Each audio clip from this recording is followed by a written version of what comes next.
And a good Monday evening. Welcome into Time Out here on TVNB. Coming up in the next 30 minutes, the Flames hold on to first place after a wild weekend. Feds say no to the NHL, and Thomas Construction drops by for a chat. All that and a whole lot more. I hope you stick around.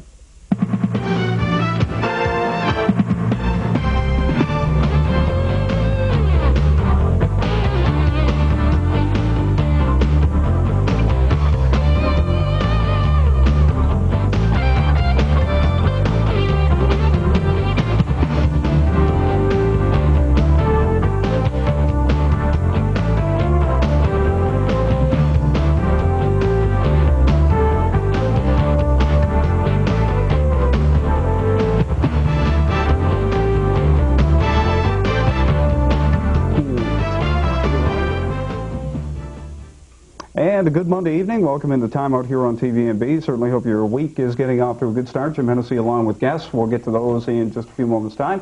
And we had last Monday off, certainly due to the wild weather we've been enjoying the past couple of weeks here in the Maritime. So certainly hope you've dug yourself out by now. Kick back and stay warm and enjoy some hot conversation over the next 30 minutes' time. It's nice to welcome in from the Thomas Construction St. John Junior B Club. I always wait for another name to pop in there, but you guys haven't come up with one yet. Chris Ryan and Chris Green, nice to have you here, guys. Thanks for having us. And, of course, as per usual, our prognosticator, Bruce McDonald. Cliff, or Norm. Norm from Cheers right over here. All right, we'll start with Norm. Yeah. Guys, I guess we'll start off with Junior B. You had a 500 weekend, so that's not too bad. Had a big win on Saturday night against your arch rivals from up the highway in Sussex, and then a bit of a tough time in Fredericton, 7-0. Let's start off with Saturday's game. What went right? All the boys were there. We all played hard, and everything seemed to go our way. The bounces went our way, and we just had a good defensive game, and our goaltending right out to our forwards. Everyone played well. Yeah, same. We had a full bench. Sure certainly helps when you have a full bench there. But everyone kind of gelled together. We worked hard, put a lot of heart into it, and we pulled through. You've had Sussex number now over the past couple of games. Has 2 wins in a row against the Western Stars. What would you contribute to that? Just everyone in the dressing room was all pumped up for the game against Sussex, and we wanted to pull out 500 against them this year, and we met our goal this weekend. You guys happy with the crowds you're getting down there, or would you like to see a few more people in the stands, Chris? Well, I'd definitely like to see a few more people in there. Sure. It's getting better. It's getting better. I find since the team from Sussex, a lot of the guys are from here anyway, so we get a combined crowd. But yeah, I'd definitely like to see some more people in there. 7-0 loss against Fredericton, that's always tough. Boys, you get off a big win on Saturday against your arch rivals and travel up the Highway 7 and run into the Falcons, and man, 7-0, what went wrong? All the bounces just didn't go our way, and no one really showed up to play. A couple lucky goals they had at the first of the game there in the first period, and everything seemed to fall apart after they scored their second goal. Would that be the one thing that you can contribute to maybe you guys not having that big of a season so far? You can't seem to put together any kind of consistency from game in, from game out? Definitely. I find the work ethic is there. We just can't finish. We need to dominate on the plays that we get, and we don't really have that right now. Bruce, I see you over there shaking your head going, yes, yes, yes. So you agree with me? What? Well, We're getting off to a start? Like I say, I don't think anyone that's been around the team this year can argue with the fact that these guys work their asses off every night. They do. I mean, and we haven't been, we've been blown out 2 games recently, but before that we could say we've never been blown out, which was true. We lost a lot of close games early. Just 1-goal games, 2-goal games, but I think the main problem we have right now, I mean, we probably have maybe the best defense in the league, I believe so. Our goaltending has been a bit inconsistent, but Matt's coming on strong lately. And I just don't think we have enough forwards right now that can finish. I mean, they all work hard, but we don't have the finishers right now. So that's a problem I see. Okay. Yeah. Let's change topics here, because I know there's an awful lot that went on in the past couple of weeks in sports scene that we missed last Monday. Let's start off with the Flames. We'll jump into them. Not a bad weekend, a fairly successful weekend. I mean, they got hammered against Quebec again, 4-1 up in Quebec, and then they rebound for a 4-2 win against Lowell on Sunday night. So that means the Flames are tied for first place once again. Inconsistency seems to be a big word we could use with the St. John Flames as well. Of late, they haven't been able to seem to put together any kind of a string. You guys gotten to any Flames games to compare and contrast, or? Been to a few this year, but not that many, because hockey runs into the Flames games a lot of times. Yeah, exactly. Exactly. Same deal. I've been so busy with the hockey, but I got to a couple there, so they're doing all right. I know that you always have a opinion on this that's subject, a problem with our team. That's sort of hurt our attendance this year. We've been going up against the Flames on a lot of Saturday nights, and Friday nights we're on the road a lot, so it hurts there. That's one thing, along with getting the team name next year, we're going to try to avoid the conflicts in the schedule as much as we can. But the games they've been to in the Flames, I mean, I'll say it again, I said it before, they get the best team in the division. Plain and simple. I don't know why, other than, we haven't had a real goaltender here for the last Well, we had weeks. Giguère back last night. Yes. So, and the status on Grant Fuhr is still up in the air. Yes. There hasn't been a lot of word out of Calgary whether he's coming back or when he is coming back. No. So, I mean, Giguère is going to get a shot, and they wanted to send him down here, seeing that Calgary, the parent club, plays in Boston tonight. Yeah. So they want to, they're doing this Eastern swing, so it's pretty easy for Giguère to come down here, play a couple of games, and then float back and catch up with the parent club somewhere down the road before they take off west again. So, I mean, they want to give him some work, and it looks like he might have a legitimate shot of staying up there. But Freddie Brathwaite is playing so well right now that. Well, they were saying that Fuhr is traveling with them now, so he must be close to coming back, and hopefully we'll see Giguère back. We'd already talked about that earlier. Neither one of us think he's going to be back, but Yeah. we hope. Yeah, exactly. They got a new goaltender there, though. I don't know. I don't recall him at all. Deschênes or something his name is. But, Yeah. But he played one game. Haven't heard too much about him, so yeah. We'll see how he does as well. Yeah, it's going to be interesting to see. Benoit Gratton was sent down as well from the parent club to the St. John Flames over the weekend. So it'll be interesting to see how long he sticks around, and of course it's always interesting to see how long Giguère is going to stick around, so we'll have to wait and see how that plays out. We'll stay with hockey, and the big topic, of course, over the past couple of weeks has been Industry Minister John Manley jumped on the wagon and said, yep, we're going to give some bailout money to the NHL clubs, and 3 days later, nope, sorry, just teasing you, not going to keep the money, so we're going to pull it out. Chris, I guess we'll start with you. I mean, you played hockey most of your life. If you were playing in the NHL and on a Canadian club, would you be disappointed that he pulled out, or would you say, well, that's the way it's got to work? Well, there's not much you really can say now, but how he jumped on the bandwagon and said it was all for it, tax breaks and stuff, and now they pull out. I don't understand why he would pull out after he already pretty well they had all the television interviews and everything saying it was going to happen. I just don't think it's fair to Canadian teams that they're not giving them tax breaks. Chris? Well, I don't know if I was for it in the first place. I'm not a real big fan of the people coming from overseas and making, $2 or $3 million a year, and then we can't afford to keep our teams here. But I definitely think they should have some sort of tax break. But on the other case, they should focus more, like there's a lot of job losses across the country. So Absolutely. it's kind of weigh your options. Okay, Bruce, I know you've been chomping at the bit to get at this argument. We talked earlier this week, so go for it. Well, it's plain and simple the way I see it. I mean, they don't get tax breaks or history, right? We'll have Toronto and Montreal in this country. That's it. Yeah. And that's not the way it should be. Hockey's our sport in this country, and we should have as many teams as we possibly can have. And you have to look at the difference in the dollar. They're paying these guys all in American funds, and don't be fooled at all. And these cities in the States, they're all getting huge tax breaks to keep their teams there. There's no doubt about it. Yeah, but I mean, this the situation where I look at this, and I mean, I watch this thing unfold, and how it fell apart. But the thing that grabs me and really makes me say, okay, well, I can understand why they pulled out. Manley didn't look like he had all the pieces of the puzzle in place from the minute he stood behind that podium and said, we're going to do this. Yeah. Questions were thrown at him saying that, are the provincial governments going to jump on board? And he couldn't answer those questions. Are the municipal government's going to jump on board? He couldn't answer those questions as well. The other point is, the NHL has made their bed and now they have to lie in it. And it's what goes around comes around. Canadian clubs are going through the rough times right now with the dollar and the American money. But I think it's going to spread down to the American clubs in the NHL as well. The owners should have put that salary cap into place years ago. The NFL has a salary cap in place, one of the most successful leagues in professional sports. And Rod Brydon stands there and says, can't afford to do this, can't do that, going to have to sell my team. Mm-hmm. You made your bed, big fella, now you got to lie in it. Well, and I just think that he's got a bitter taste in his mouth, and now he doesn't like it. I got one thing to say about that, Jim. Oklahoma City Senators. But I mean, truthfully, you look at this thing. Don Cherry said Saturday night, and he said, the players, what they pay in taxes amounts to something like $50 million a year. Yeah. Okay, that's fine. But when you're shutting down hospitals, people are out of work, homeless people living on the street, you have to weigh your pros and your cons here. And when you look at the big picture, where does hockey's in the top 5 for Canadians. There's no question about that. But hospitals are closing. People are dying in the street. There's no beds for people when you go to a hospital. Where do you draw the line? Well, that's true. That's very true. But you have to look at the other side of things. How much does that hockey team pump into the country and the city they're playing in? No argument. It adds employment. It pumps millions upon millions. But do the pros outweigh the cons? I don't know. That's the argument. So, well, yeah, there's people on both sides for sure. I'm very firm in my side of things. I feel the money should be pumped in, they should be supported, and they should be kept here. You don't agree? Well, I just agree with, I mean, I agree with the fact that I don't want to see any of these NHL clubs go. Yeah. And Don Cherry put it best, if they do 2 or 3 years down the road, don't whine about it. And that's fine, right. I won't be whining about it, Right. but the thing that, you know, really bothers me here is that the federal government, once again, didn't look like they had all the pieces of this puzzle put into place when they went to dive into this thing. They dove into it head first instead of testing the water and sticking their toe in first. They dove in head first and said, yep, we got to do this. But I mean, you look at another league in Canada, like the CFL, who have been struggling now for the past 20 or 25 years and trying to keep their heads above water. Where were the federal government there? I mean, Chris, do they deserve, does the CFL deserve some money just like the NHL did? Or do people don't care about the CFL?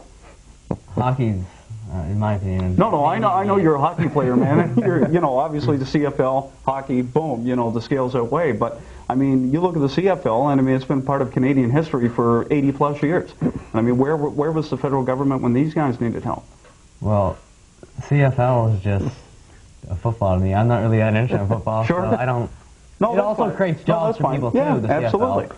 But football don't mean much to me. Okay. Chris, you a football fan, CFL or NFL, Well, regardless? I don't really follow it that much, but I think they should be on an equal level as the NHL too. Yeah. They're still a pro sport. Absolutely. Definitely the country needs it.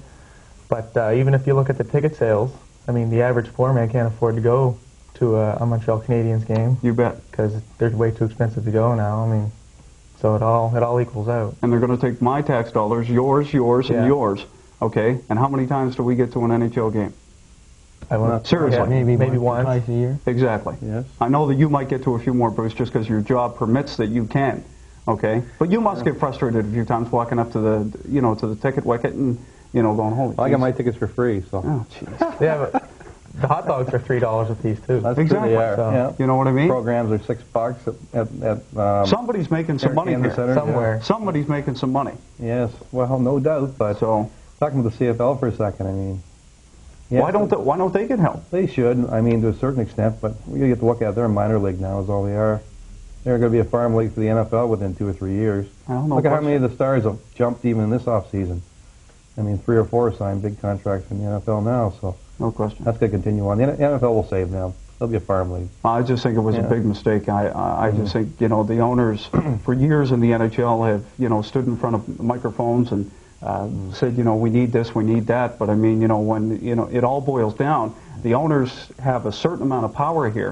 I'm not saying that, you know, the hockey players need to be treated like slaves by the owners or, you know, like it was 40 or 50 years ago, but there's got to be an equal playing field that even the players, it kicks into their mind to say, you know, we can't afford to keep going the way things are going, regardless of whether I'm scoring 80 goals a year or 20 goals a year or 5 goals a year. These salaries keep going. The league's just not going to hold on. No, that's you true. know, That's true. my bottom line. Yeah. But anyway, we still got a bit more to talk about. You boys going to stick around for a while?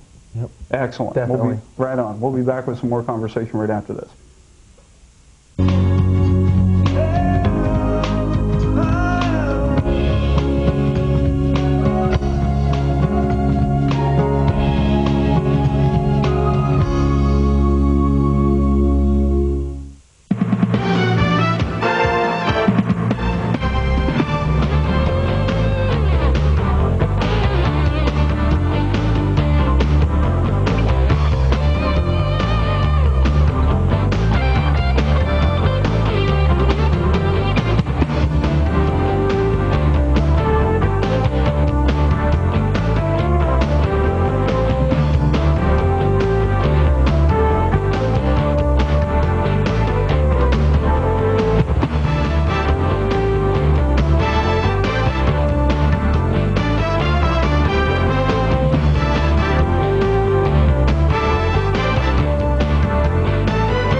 And welcome back into the second half of time out here on TVMB. Jim Hennessy and crew along for the ride. Hope you're enjoying your Monday evening. Let's stay with hockey here for a minute, guys.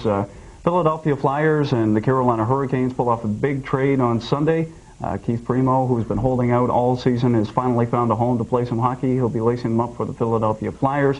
He receives a contract, 5 years, $23 million, something ludicrous like that.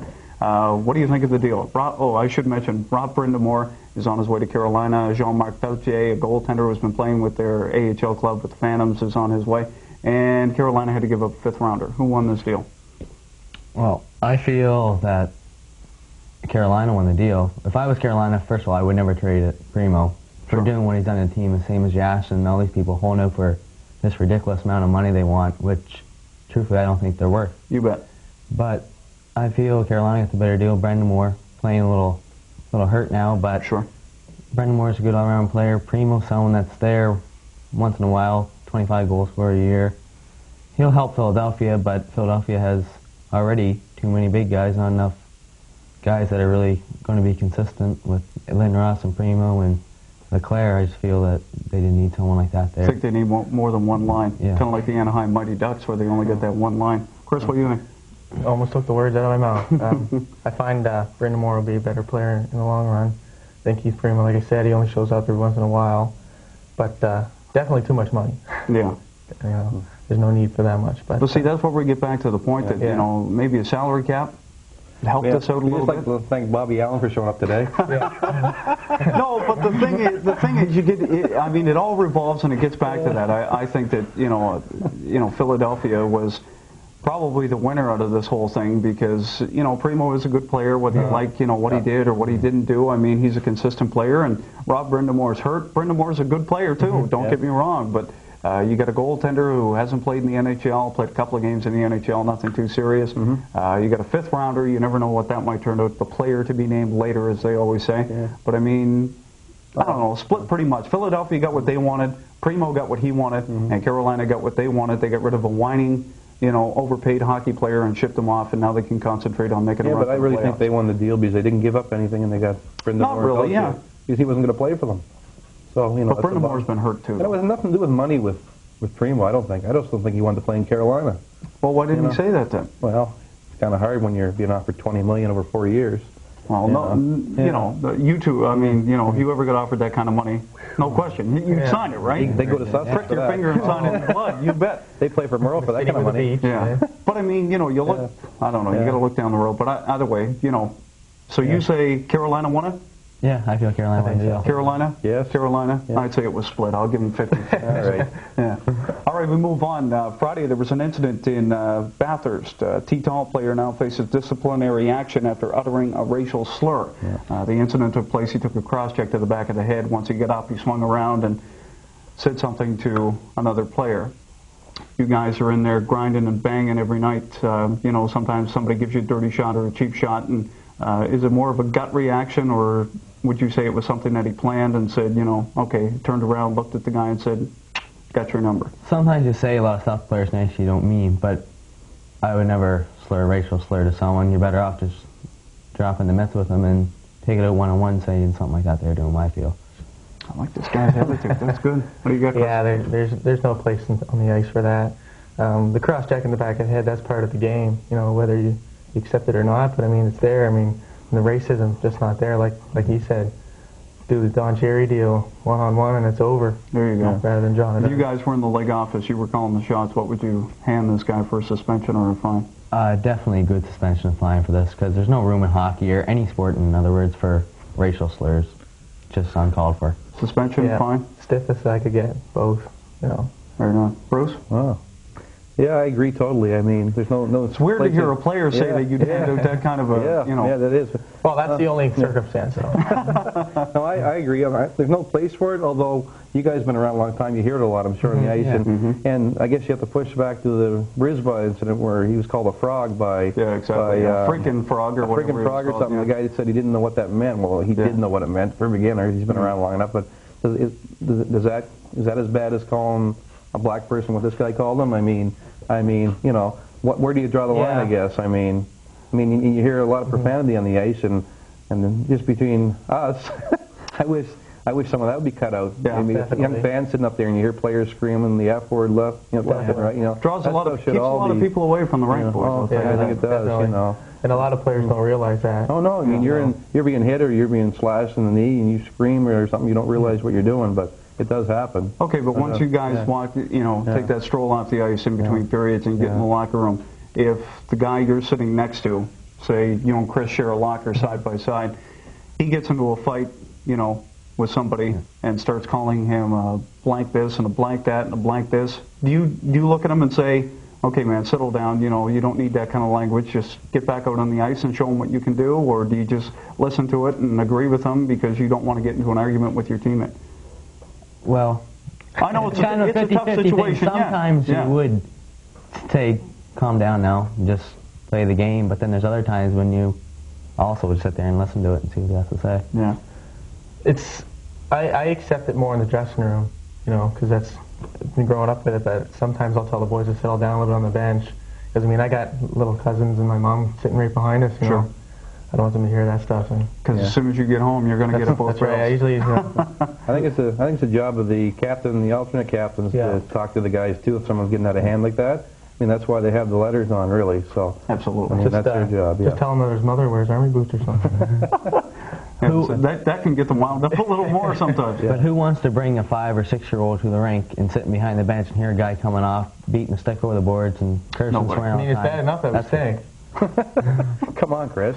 You said it, man, not me. Get that on record. He said that. Flip over to baseball for a second. Derek Jeter signs an unbelievably huge contract this week. 7-year deal, $117 million.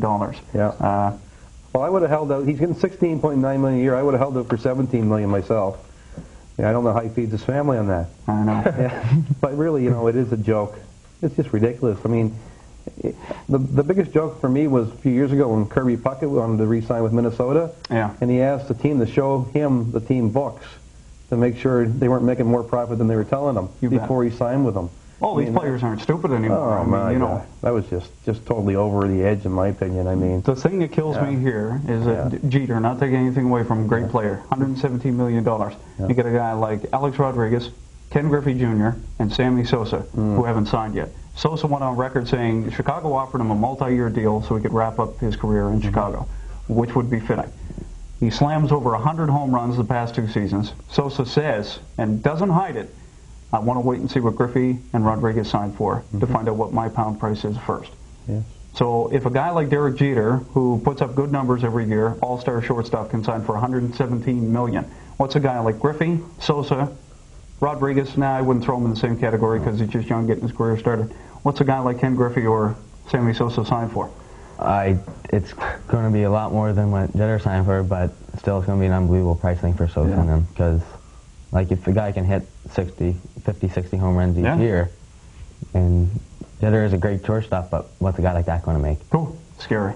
Definitely. I mean, he's almost writing his own paycheck, really. You bet. I mean, it's really unheard of. I mean, it's really, it becomes to the point where it's not a sport no more. He's not playing for the fun of it.